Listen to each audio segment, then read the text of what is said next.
Everybody, it's Reggie Williams, founder and CEO of Ambrosia for Heads. And with me, I have Jake Payne, our editor in chief.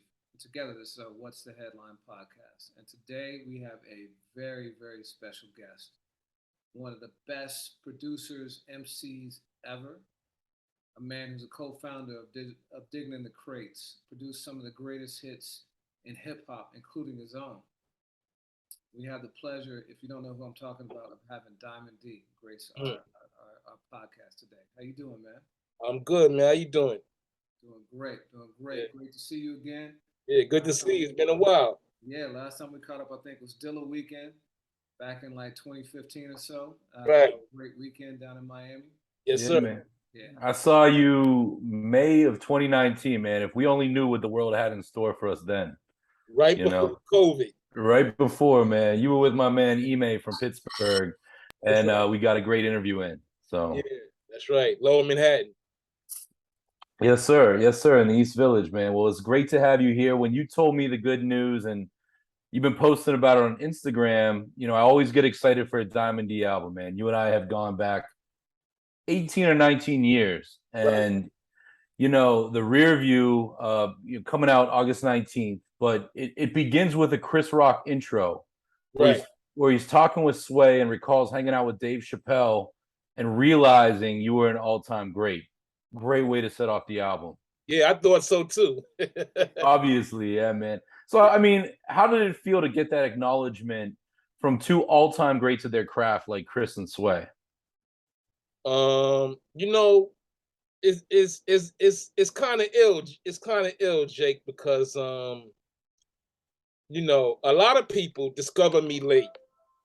If you weren't around that wave in the early '90s, you know what I mean. So to hear somebody like Chris Rock say it, and I wasn't in the room when he said it. Okay. You know what I mean? So it felt genuine, and I was like, this would be an ill way to start the album off. Mm. So yeah. It most definitely is. And I mean, I know Chris to be the last time I saw Chris was at one of the hip hop honors, and he came in the room as, Tribe, rest in peace, Fife were getting interviewed. I mean, he is a devout hip hop head. So Oh yeah, definitely.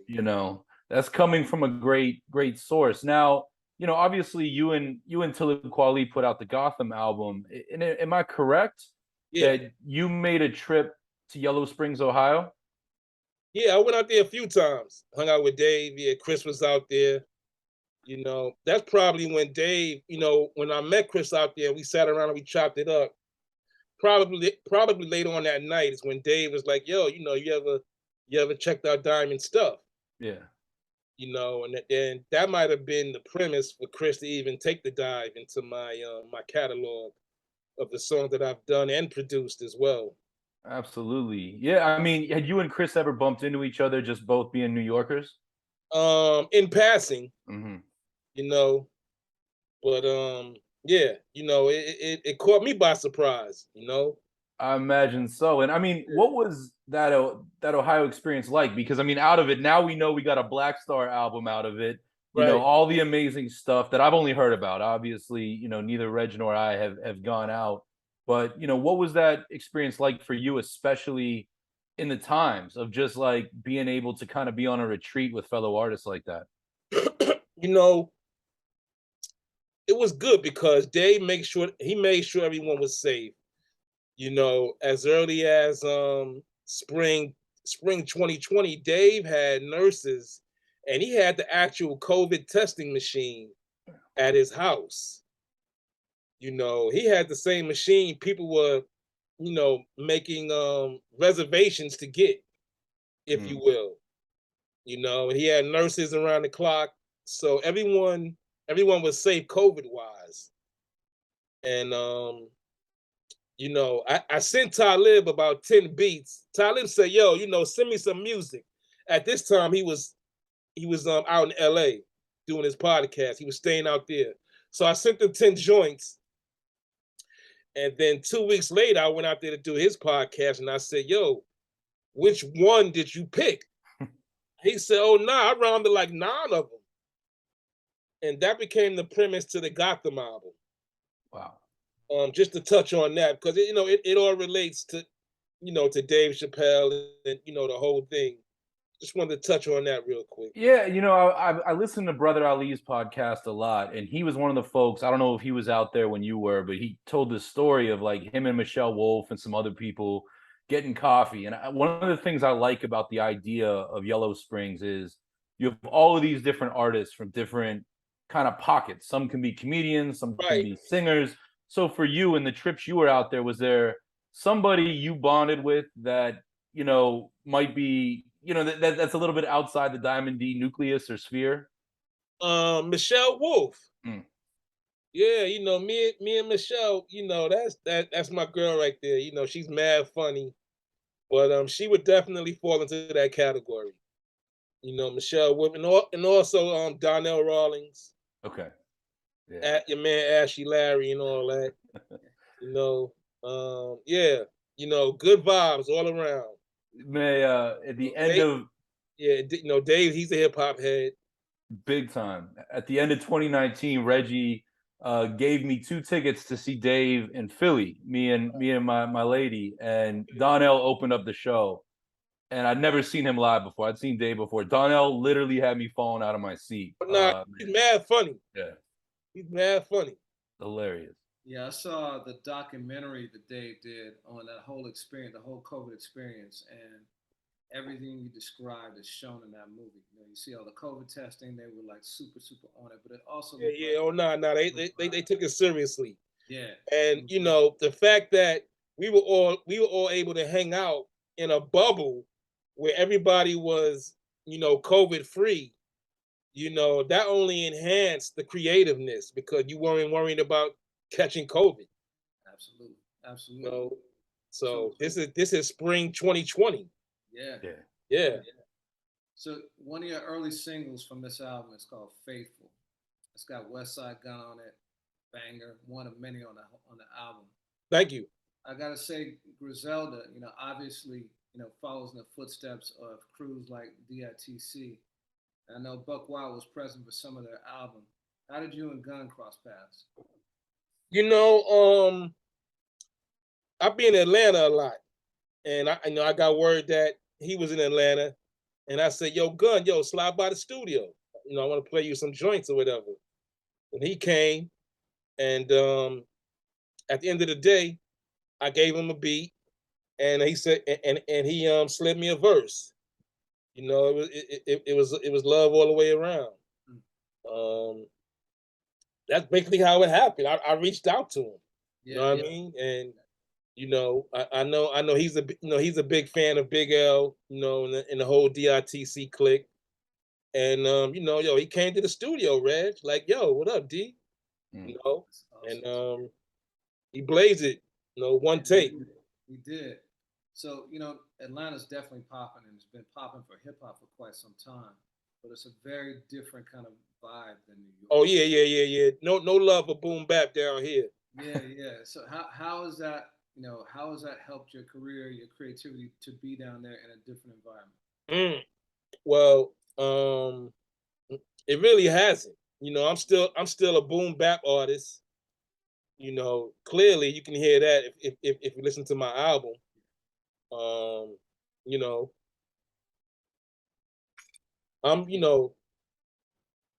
I miss New York, but just for that, just for that, I get love down here, but not on the radio.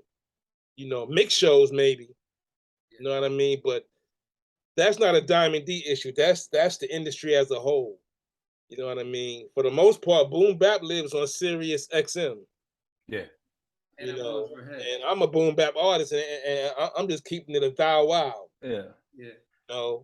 So but it's interesting though, and you and I have talked about this before because we're just coming up on every August. It's the anniversary of the '95 Source Awards, and I think you left a comment on the Ambrosia IG of like, yo, I was there, and that was the night that Outkast 3 Stacks said the South has something to say, right? And you were one of the first artists beyond the South that those guys worked with. You remixed them. I know it was after that, but so to hear you say that is interesting because you were one of the guiding hands of boom bap, traditional hip hop that showed love to the South.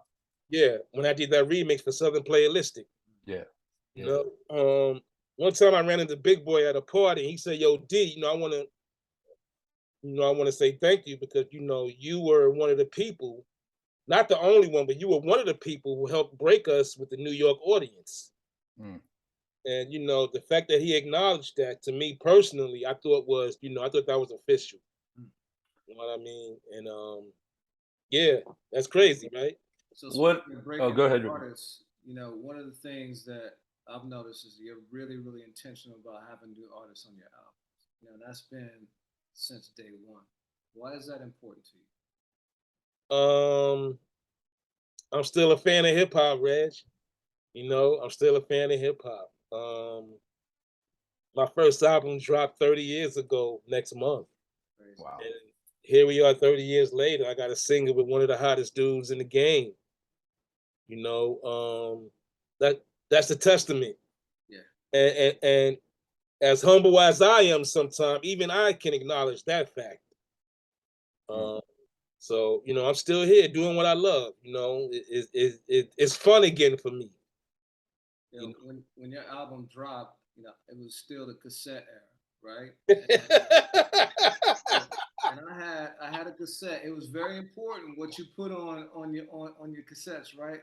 And I had one side was the Chronic, the other side was Stunts, Blunts, and Hip Hop. It was still the perfect cassette for me. Two best albums of the year, two of the best albums of all time. Incredible. I appreciate that, Reg. Of course. So, what do you look for in new talent? Because I know you're selective too. Lyrics, flow, swag. What you're talking about is important.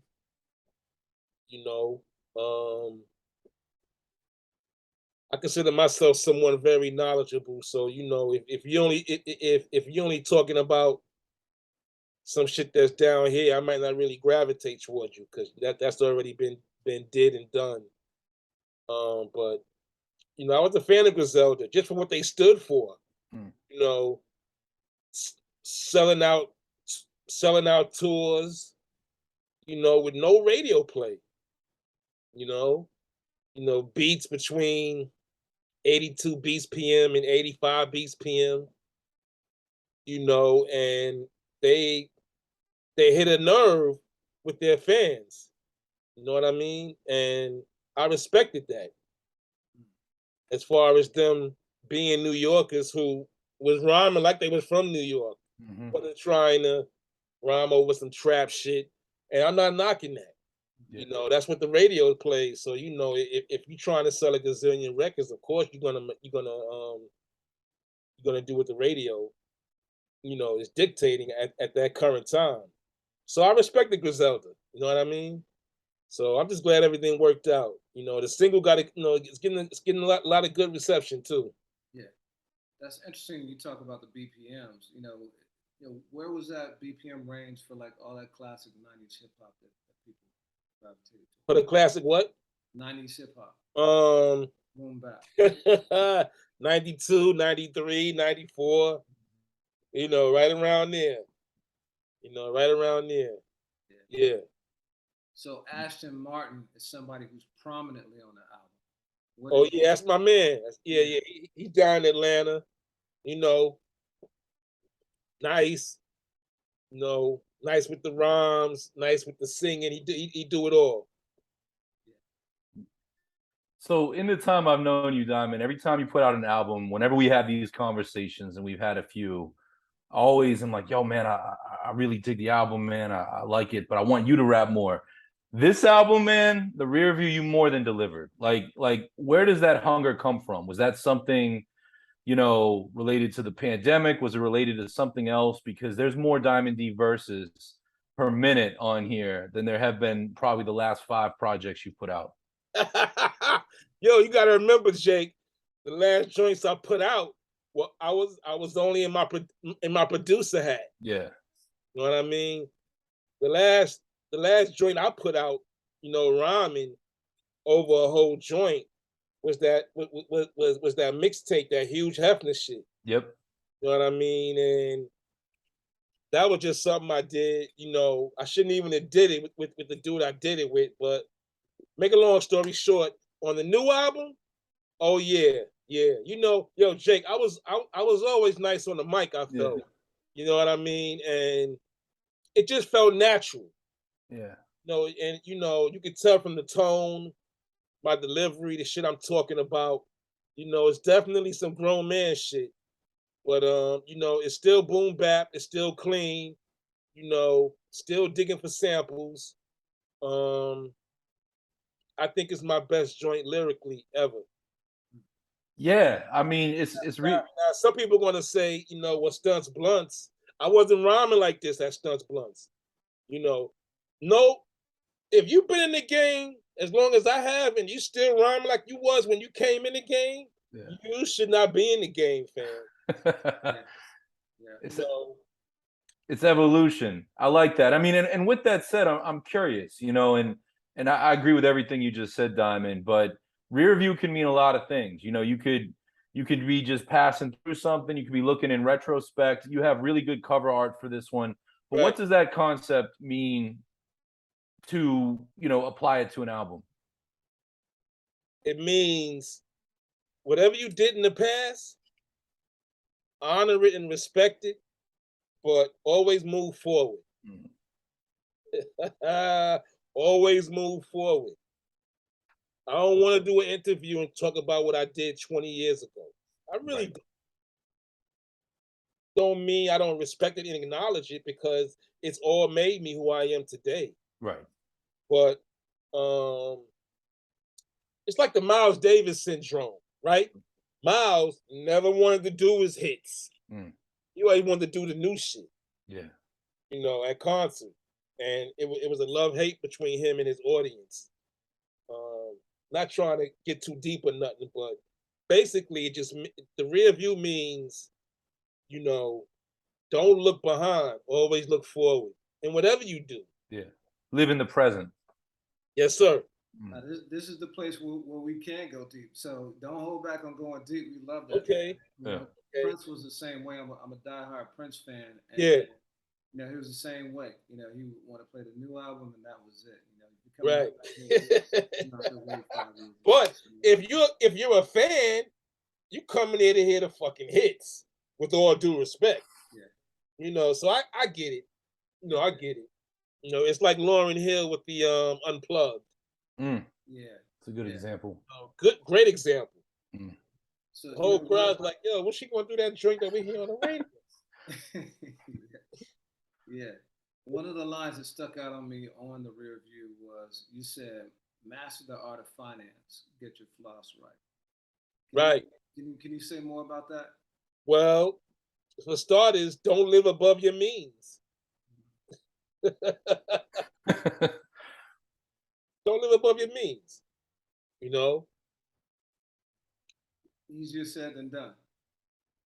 Well, I mean, Reg, everyone's grown at this point. Yeah.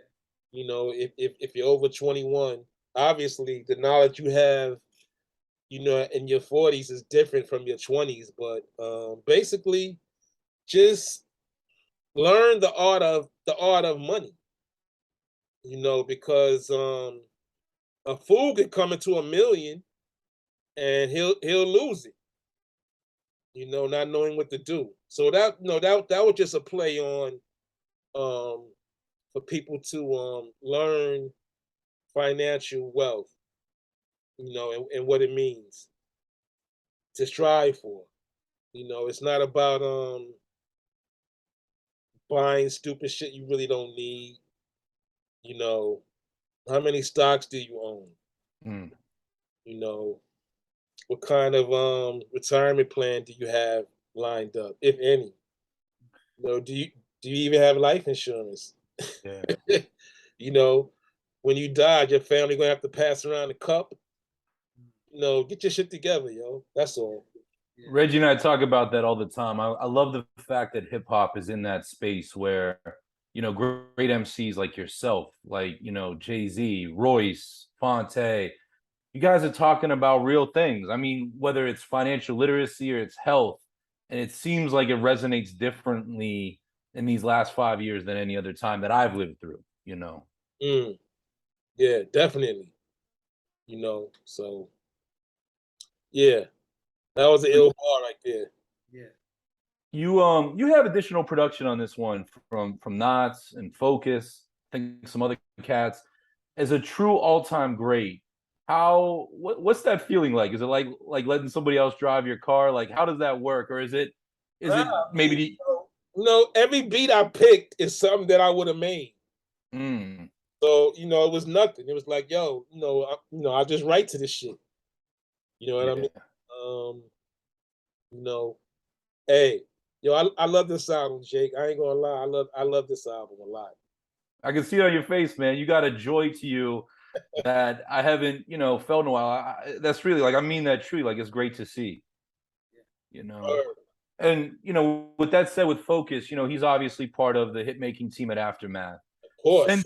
Since you and I spoke last, you put a photo up on IG of you and Dre. And Reggie just talked about his mixtape with Stunts, Blunts, and The Chronic. We're coming into 30 years on two great albums that both of you made that same year. And to your point, Diamond, both of you are making great music today. What was that conversation like? I presume it was in LA, but talk to us about that. Yeah, I hooked up with Exhibit, and Exhibit said, yo, come on, we going to Dr. Dre's house. So I'm like, all right, cool, that's what's up. So we go over there. I meet Dre, and Dre says, yo, let's go down to the basement. I want to play you a couple of joints. Yo, the studio in the basement, it looked like the Hit Factory that used to be on motherfucking 57th Street. Yep. Official shit where Michael Jackson used to record at. The Hit Factory in his basement. Yeah. And for 2 hours, he played a bunch of music. He played the new Marsha Ambrosia's album. Nice. He played a couple of solo joints. All heat. I kid you not, all heat. Yeah. And before I left, I played the single for him that Focus did. Okay. The Live My Life joint. That's the next single, Live My Life. And got a good reception from Dre. It was my first time meeting him. Okay. And then we all went down to dinner somewhere in Santa Monica. Okay. It's a nice sushi spot over there. And after that, we shook hands, and then that was it. Yeah, shouts out to Dr. Dre. That's so crazy, man. About, Chris Rock and what a hip hop head he is. One of the movies he did was Top 5, which is right. Everybody's got their debate on that. But for you, what's your top 5 producers list, like excluding yourself? Reg.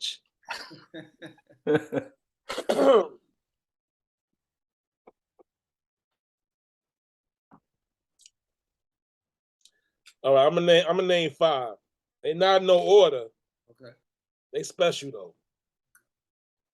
You can't really only name 5, but at this moment today, because you could ask me tomorrow, I might give you another 5, but today I will put Dre on that list. I will put Knots on that list.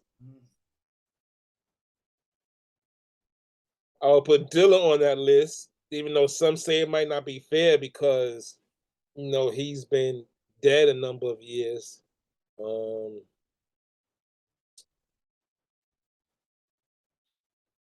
That's 3. Are we gonna count Dilla? Or no? Yeah. We count Dilla. Yeah. All right. I said Dre, Knots, Dilla, Battle Cat. Nah, Battle Cat's the illest. Oh man, yeah. The illest. Yeah. With the chops, with the musicianship. And 5.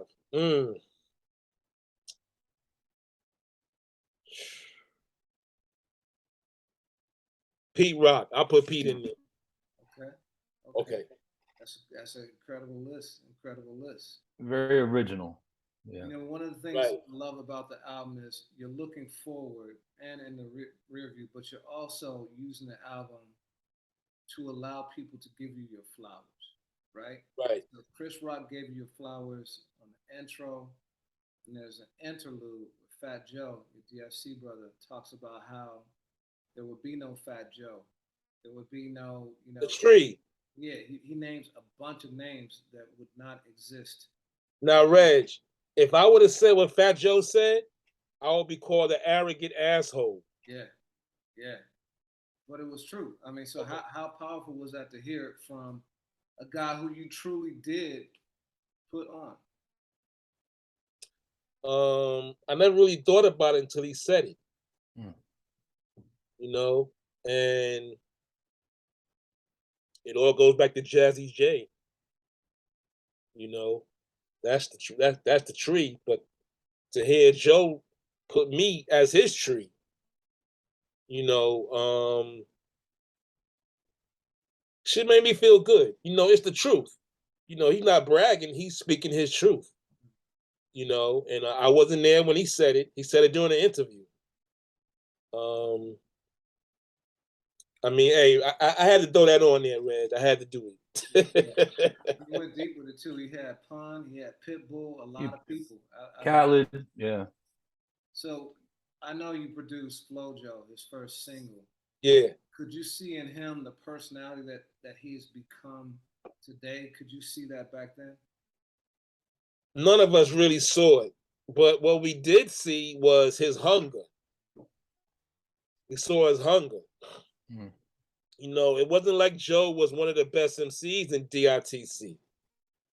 You know, and that's no shade to him. That's just common knowledge. Neither was I, for that matter. But to see how he's progressed, discovered Pun, you know, started his own thing, you know, and here it is 30 years later, you know, and we all see where he's at. Yeah. You know, still relevant as far as mainstream is concerned. You know what I mean? So yeah, I definitely saw the hunger, no question. You know? Your top 5 list, and I know that, like you said, that's today, tomorrow could be different. Funny enough, I said the same thing. Reggie and I did an episode recently looking at great MCs lists like that. And we asked each other that, which is not a question, just like you, Diamond. I'm like, I don't like answering that, but I answered. Right. And I said Posdnuos. That was on my list. And I was so delighted to first see when you listed the features, but then get a chance to get an early listen of your collaboration. And much like yourself, I mean, you got to earn a plug one verse in 2022. He don't do many of them. Right, right. And I don't, you guys, you hadn't done anything before together, had you? No, we always, yo, we going, Yeah. You know, yeah, you know, I was glad to get that because Payne, you a hip hop head, and you know, we could count on one hand how many features he's done, Right, outside of his initial click. yeah. You know, I'm not a Native Tongues member, Right. but yeah, man.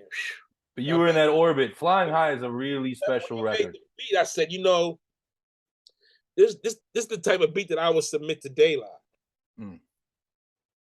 And when he heard it, maybe like a week later, he shot me back the verse. You know what I mean? And then you know, I wrote my part, just built the track up from there. But I'm honored to have Plug One aboard. Yeah, most definitely. You know, the other song I wanted to ask you about too, which very easily sounds like, you know, it could be you know, on Stunts and Blunts is hold on, what's the title? Yep, that's the one, man. Yo, that honestly sounds like that's been sitting on a disc for some years. Talk to us about that one, both the MC and the production. You know, the drums that I use, it's a different drum sample from the one I used. Got you. You know, on Fuck What You Heard. Got you. It's the same drum pattern. Nice. It's the same pattern, but it's a different breakbeat I chopped up all together. Mm. And that gives it that feel. And plus, like, you know, the way I'm riding it. Yeah, yeah. Vocally. Yeah. And it has that quality to it, but it fits as you describe what the rear view means to you as a concept. That makes perfect sense of like, yo, I carry this with me, but I'm doing it differently in 2022. Yeah. Right. Got you. You know, come on. Sissy, stay checked. Don't get carried away. Sissy, stay sec. Like it. Yeah. Shout out to Carrie. Yeah, so it's one thing to produce a track originally, but it's another kind of talent to take a track that's already out there and remix it. And you breathe new life into a lot of songs. You know, one of my favorites, personal favorites, is Pump Jump Up to Get Beat Down, the brand new one. Thank you. How do you approach reinventing a record for a remix? I really don't have no secret plan or method, Reg. You know, if I'm doing a remix, talking about like as far as me doing a remix, or okay, I just try to give it new life. You know, that's the purpose of a remix, to try to make it better than the original. You know, if I do a remix for someone, you know, I might do 3 passes and live with all 3 for a week or 2 before I decide which one I want to turn in. But the Punks Jump Up, the thing about that was I had already did the album version and the remix. But I had some extra time over at a session at Young King, you know, and I had the Lou Donaldson joint with me, had a couple of records. So I just do it together real quick, not even really thinking about it. Mm-hmm. You know what I mean? And Leo Cohen was like, no, this is the version we're going to use for the video. This is the one right here. No, so yeah, it's actually 3 versions of Punks Jump Up. You know, and that reminds me, I you know, I got to hit up WEA for some royalties due to that record. Mm. Yeah. You know? Yeah. Is the remix in a like that's one of the things, you know, you'll see artists that might add a feature onto it, but the remixes like you and Pete and Premier and a host of others made, you know, Eric Sermon, like those kind of went to the wayside with the 12-inch single. Do you ever see, as we talk about things moving in circles and Griselda and these movements, do you ever see the remix like that we know it coming back? I mean, anything is possible. Yeah. Everything runs in cycle, Jake. It's hard to say, but anything is possible. You know, are people still doing remixes? I like that, but it's funny though, and I want to ask you because I remember one time I was hanging out with Evil D, and you know the Beat Miners, they were making a ton of remixes on the low and just playing them out, you know, and they're DJs, you're a DJ. Has there been a time in the last 3 to 5 years that you, just for your own pleasure or maybe for playing out as a DJ, you've remixed something? No. Okay. Word. No, I was going to say the Dilated People joint that I did, but that wasn't a remix. That was a straight. That was OG, yeah. Okay. And that's funny too because, you know, honestly, we're talking about generations. Mm-hmm. I was 14 or 15 years old when I heard Evidence rap, and AG was on the song, but he said, sometimes I get so hyped, I feel like Diamond D, the best producer on the mic. And to watch that lyric on We Work the Angles go to you guys working together, and then you've done some solo stuff, I believe, with Ev. That's been great to see over the last decade, man. I really have enjoyed that music. We've had Ev on the show. Yo, I appreciate that, man. No doubt. Yeah, I had him and I had the Step Brothers. Yep. On the Dime Piece album, It's Magic. And I produced Let Your Thoughts Flow. Or Let Your Thoughts Flow. Yeah. One of those songs, one of those titles. And I was real disappointed because I went to Soundset in 2019, but I think I missed you by a year. You went out there to Minneapolis and did the festival with my man Mac Miller, rest in peace, and I think Sean Price and all those guys. Yeah. Yeah, Alchemist was there, Joey Badass, Static Selector. Good vibe. Brother Ali was there. Yeah. Hip hop needs those kind of gathering grounds, especially when there's a stage involved. Yeah. Well, you know, they just had one at Rock the Bells. Yeah. Did you go up for that? Nah, I wasn't there, but you know, I've been seeing all the posts. Shit Yeah. like, it was crazy. Yeah, Yeah. that was dope. Yeah. That was dope. Shouts out to LL for even doing that. Yeah. So, there are dope MCs out there and there are dope producers. There are very few people who are truly dope at both. Do you think you get enough recognition as being one of the GOAT producer MCs? Good question. Yes and no. You know, because whenever those conversations come up online, you know, you'll see my name thrown out in there. But I don't know, Reg. You know, shit is crazy. But to answer your question, I get the love, but I don't think it's where it should be.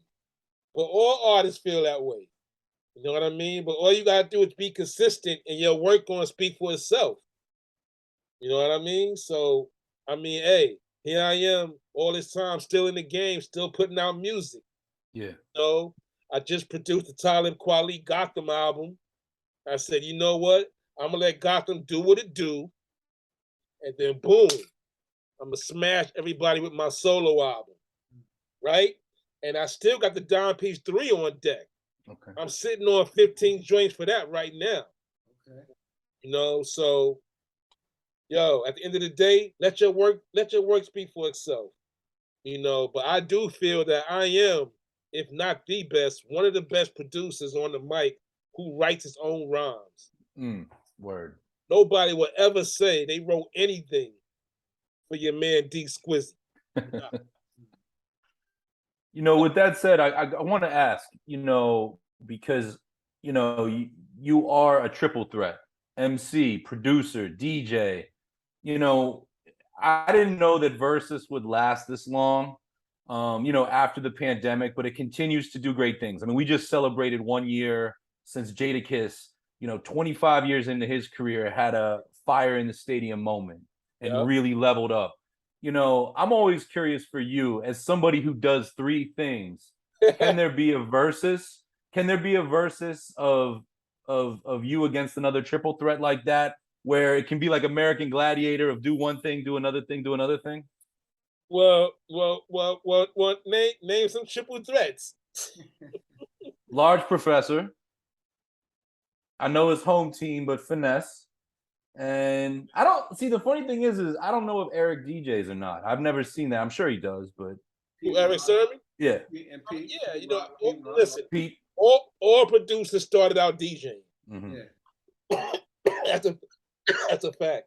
Yeah. Dre, Pete Rock. Yeah, there's a few. But I'm just saying, if the phone rings and you got the call, are you up for a full triple threat display, especially given what you're telling Reggie and I about just your reinvigoration? No question. Okay. We can rock the beats, we can rock the rhymes, and then I'm gonna get on the 45s and show you what I do on the 45s. Yeah. Not on Serato. Yeah. That's it. So we talked about the impact you had on careers, right? Joe articulated that very well.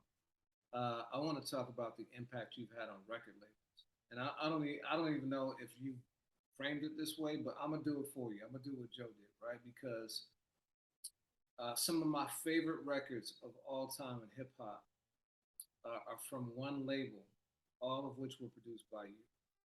So The Light and the Truth, Pharaoh Monch, Hip Hop, Most Def, and the joint you did on Sound Bombing 2, all from Rawkus Records. So can you talk about that? Can you talk about that era and working with Rawkus and that whole impact you had on that label? Rawkus, one thing about Rawkus, they always did good business. When they say they're gonna pay you, they're gonna pay you. Your royalties, your mechanicals, your advance, whatever it was.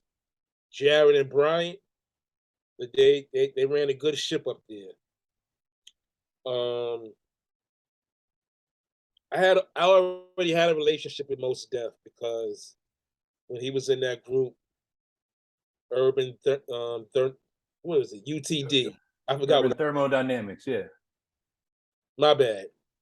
I had produced their single.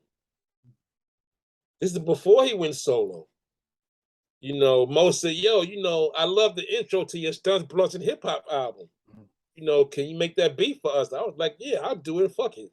You know, and Patrick Moxie was his manager at the time. No, he wasn't his manager. He was signed to Patrick Moxie's record label. Patrick Moxie was managing Premier at this time and Gangstar.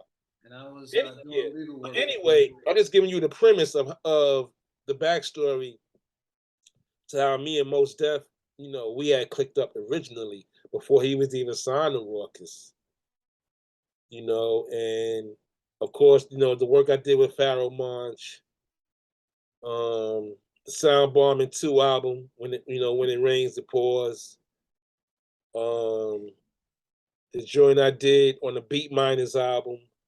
Yeah. So Rawkus was just that place. You know, it was a moment in hip hop, you know, where a small indie label, you know, was putting out music, competing with the big boys. Mm-hmm. You know. Well, speaking of big boys, I think anybody who knows your catalog knows that you also produced the title track for one of the biggest albums in hip hop history, which was The Score. Right.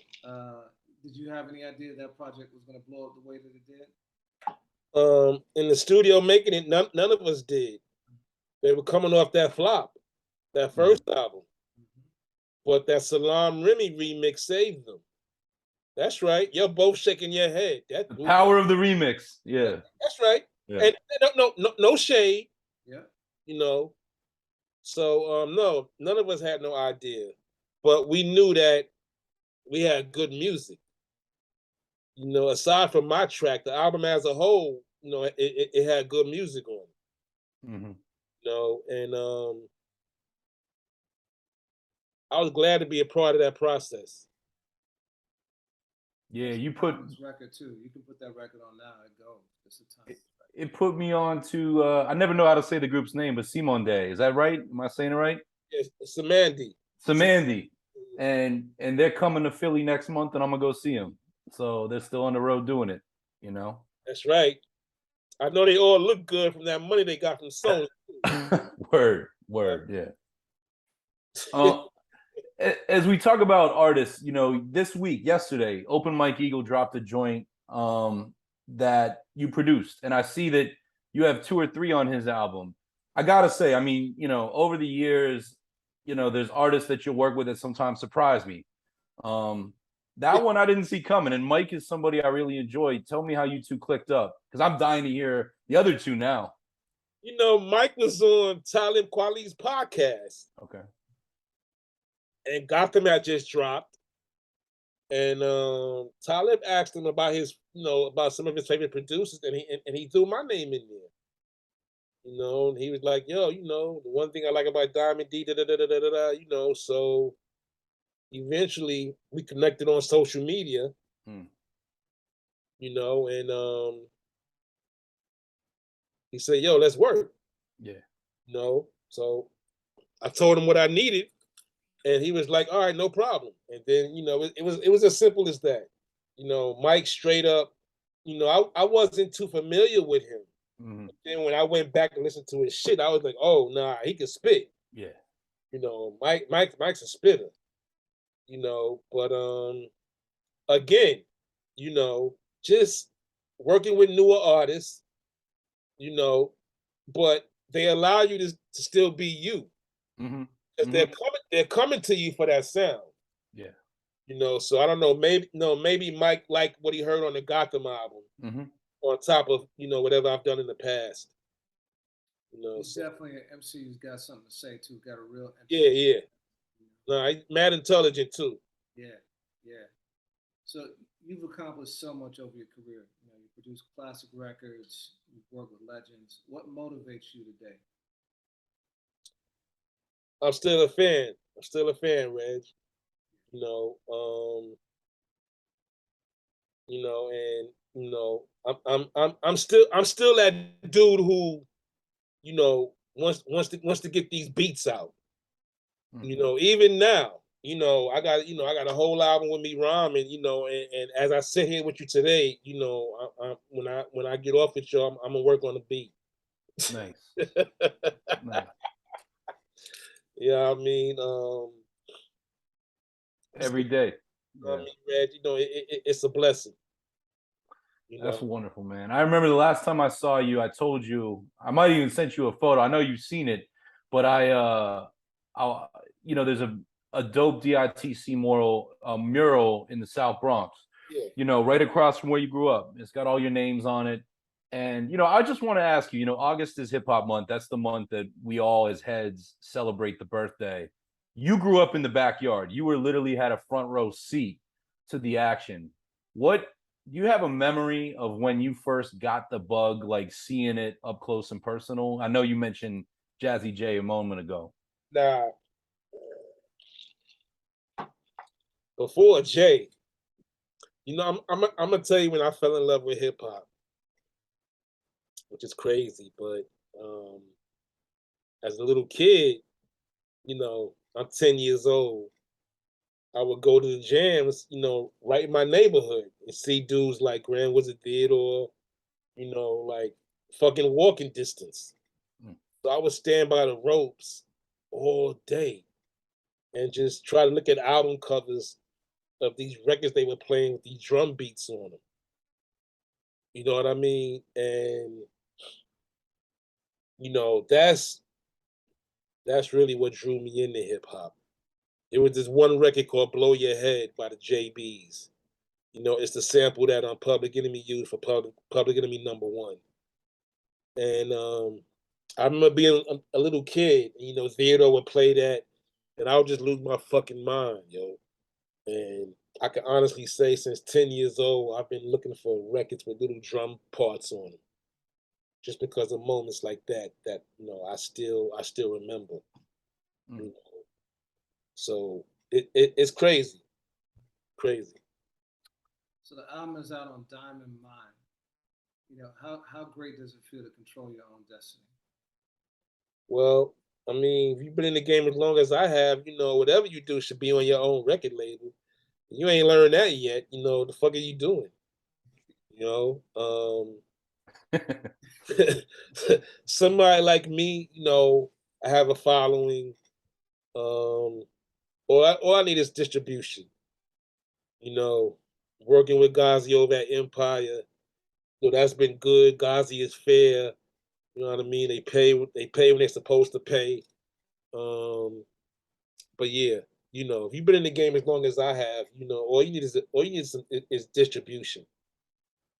You know, so I got my digital going through Empire, got my physical going through Fat Beats. Never want to keep everything in one basket.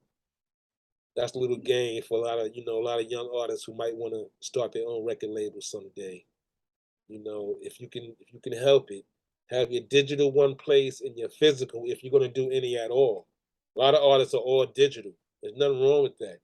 You know, people don't wake up and go, "Yo, I'm going to the record store."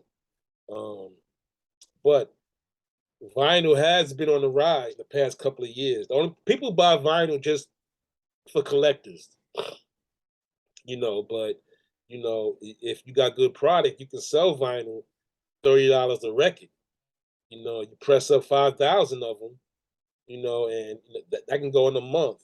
That's short money to some people, but if you're independent, I mean, you know, hey, fuck are we talking about? You yeah, I mean, you and Showbiz, I mean, the whole DITC helped Fat Beats transition from a record store to a label with vinyl. So it's great to see that relationship still lasting, even as they're figuring their own way out. I know they got the store in LA now, yeah, but that's great to see. yeah. You know, Joe, he's always been fair. You know what I mean? Like you said, you know, we go back a number of years, so if it's not broke, you ain't gotta fix it. All you gotta do is just have the product. Yeah. You know? Let me ask you a question, Jake. I don't know if you're familiar with any of the titles, but what's the standout track on the album to you? I got it right here, Diamond. So I told you, Flying High checks a box for me that I've always wanted to see. The two of you, it's different than I would expect on paper. I think for that nostalgic aspect, you know, I really like the man Swift. But the funny thing is nostalgic ain't even necessarily the right word. It's legacy, but it's like the way it feels. Yeah, exactly. You know, it's like watching it's like I'm trying to think of a good analogy here, but I enjoy that one a lot. You really, you know, you brought a lot of artists into the game over the years. I really do like Ashton. You know, I was honestly surprised to hear that that's an Atlanta connection because I thought you might even tell me BX again. Yeah. Those are the two, and I do like the title track a lot. Well, that's what's up. I appreciate that, no doubt. Yeah, and for me, you know, life is what you make it. In my life, I love the joint with Pos, you know, Flying High. My favorite beat on the album is Ooh. Ah, nice. That beat is super, super tough. Yeah, that's it. That's it. Love that. So yeah, no doubt, man. But yo, it was a privilege to be able to get this early. I've banged it several times. It's a privilege to have you on the show. You know, the album, The Rear View, out August 19th on all streaming platforms, vinyl, all physical copy. Diamond D, anything else you want to tell the people? Yo, support, cop the album, got the CDs, got the vinyls, you know what I mean? And look out for the Down Piece 3. We're gonna keep it moving. I got 15 joints. I just got a joint from Be Real today. Nice. You know what I mean? My album ain't even dropped yet, and I'm still working on the fucking 3. That's just how my mind works. You know what I mean? But I want everybody to know I feel like this is one of my best albums lyrically. You're a Diamond D fan, you're gonna love it. If you're just on board, yo, come aboard and just enjoy the ride. I co-sign that 100%. Sure. Yeah, Diamond, you mean so much to the culture. You mean so much to both of us and Ambrosia for Heads. Thank you for your support, man. I look forward to speaking with you again, man. Yes, sir. Thanks for having me, fellas. Yo, likewise, man. All right. All right. As you were. Peace.